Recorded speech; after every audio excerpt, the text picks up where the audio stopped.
The McArthur Basin and its Sub-Basin, the Beetaloo, occupy most of the upper right-hand side of the map of Northern Territory. That's the east side.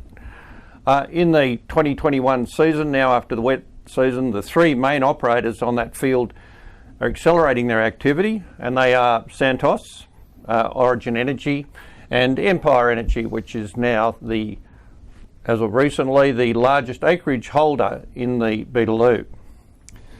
The new campaign this year we'll be talking about today.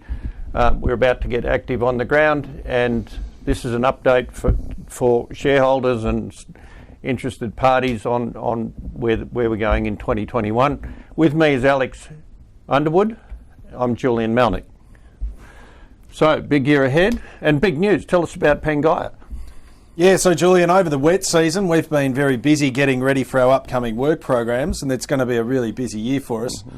But we've got some very exciting news that we've just announced, which is that we've acquired Pangaea Resources acreage on the western side of the basin. Pangaea was one of the early movers in this basin, run by Paul Fudge, a highly successful gas explorer. They've drilled a lot of wells and they're ready to go into further development drilling, and we're delighted that they've entrusted us with their acreage.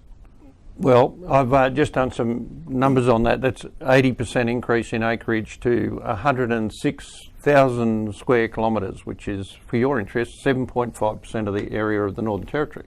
Yes, I wasn't aware of that. That's a lot of land. We've also, on completion, we will dramatically increase our booked prospective and contingent resources. Our prospective resource base will go from around 14.5 trillion cubic feet of gas to well over 40 trillion cubic feet of gas. We will be booking a very material prospective liquids resource, over 650 million barrels of condensate and oil, and also we'll be increasing our contingent or discovered resource base by well over 3 times. So very exciting times for the company. And of course, being in the Territory, wet season shuts everybody down. So action is now resuming. Want to speak a little bit about Carpentaria 1 and going back in and the exciting work. And of course, my favourite aspect of that hole, as you know, is that we have several very promising horizons sitting above each other, which is the term you use, which is a stacked play.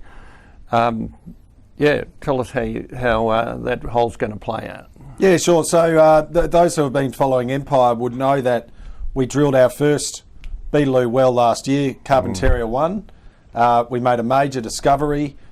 We encountered shales that were substantially thicker than we anticipated, with some of the highest porosities seen in the basin to date, and that's driving very substantial gas in place.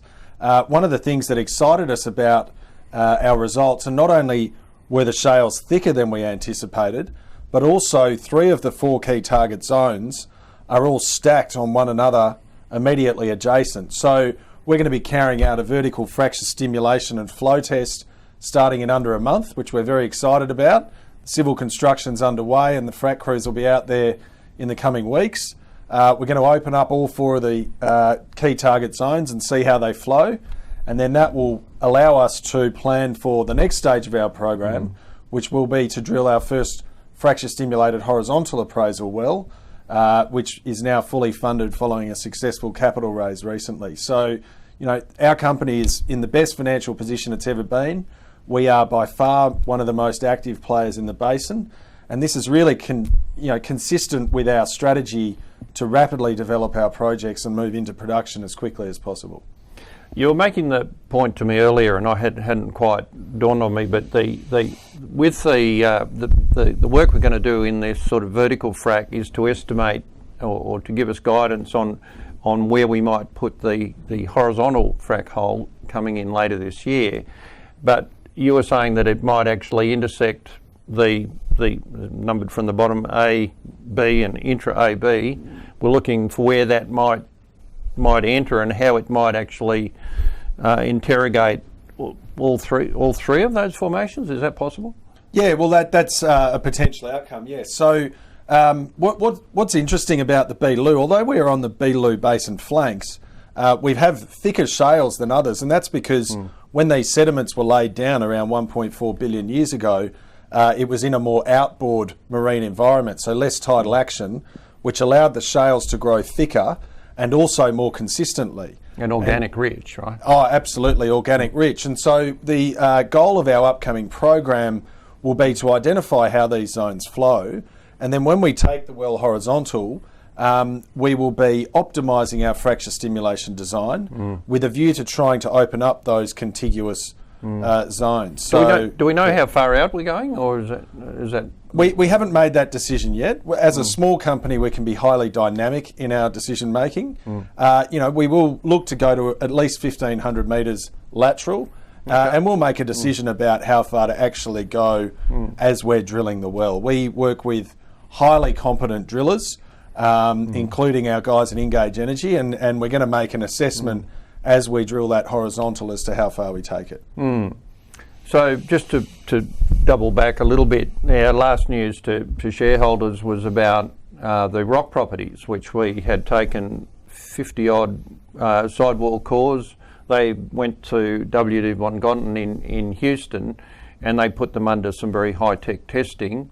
But all of those results came back sort of with big ticks, really. You can say that, couldn't you? Yeah, absolutely. So what WD Von Gonten have analysed thousands and thousands of core samples from all across the US shale basins, and also the Vaca Muerta basin in Argentina, which is one of the biggest shale gas basins outside of the US, which has now reached commercial production, and also a lot of work in the Beetaloo. They've been working closely with Pangaea for a number of years and with us for the last couple of years, and they carried out some really high-tech analysis that demonstrates that these rock characteristics have all of the ingredients required for a successful development. So the rocks look really good. They're organic rich.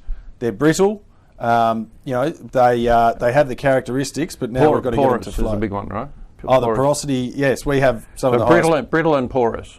Yes. And on the point of infrastructure, of course, now with the holdings, we previously had just the eastern portion of the Beetaloo. We now have some on the western portion, and amazingly and delightfully, we have a pipeline for the east and for the west.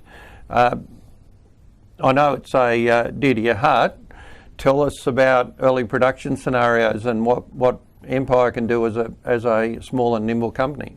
Yeah, sure. So Empire has a differentiated strategy that's really focused on looking to get our wells into production as quickly as possible. There is some work to be done before then, but we're not going to wait to do a full FID on a major development. We want to get wells drilled and flowing as quickly as possible. We have a couple of key strategic advantages in that. On our existing acreage set, we've got the McArthur River Mine pipeline running right through our tenement, and only about 4.5-5 kilometres from the Carpentaria 1 well site. That has been a focus of ours and continues to be. With the Pangaea acquisition, it is entirely consistent with that strategy to get into early production. And the reason for that is that the main north-south gas pipeline through the Northern Territory, the Amadeus gas pipeline, actually traverses the corner of the Pangaea properties in very close proximity to their most prospective area where the shales are deepest. So we are very excited that this transaction not only materially increases our resource base, but now gives us not one but two paths to market, utilising existing infrastructure. The Beetaloo Basin has sufficient resource in place that it will allow, in the success case, for huge infrastructure build out to connect this basin to Australia's east coast and also up to Darwin, which is already a major LNG hub. But we don't want to wait for the big pipes to go in. We want to get into production as quick as possible so that we can really underpin our valuation, underpin the shareholders' valuation, and then look to build from there. Great. Well, we'll be updating with next probably with an announcement about the start of work. Yeah. Yeah. We expect to be on the ground in the next coming weeks, and we look forward to sharing. So gears moving right now. Yep. We've started the civil construction work already. Okay. The equipment will be moving into the basin in the coming weeks, and we expect to carry out the job in June with results about a month or two later. So going in first week of June is the kind of target, yeah? Yeah, indicatively, yes. Yeah, great. All right, thank you.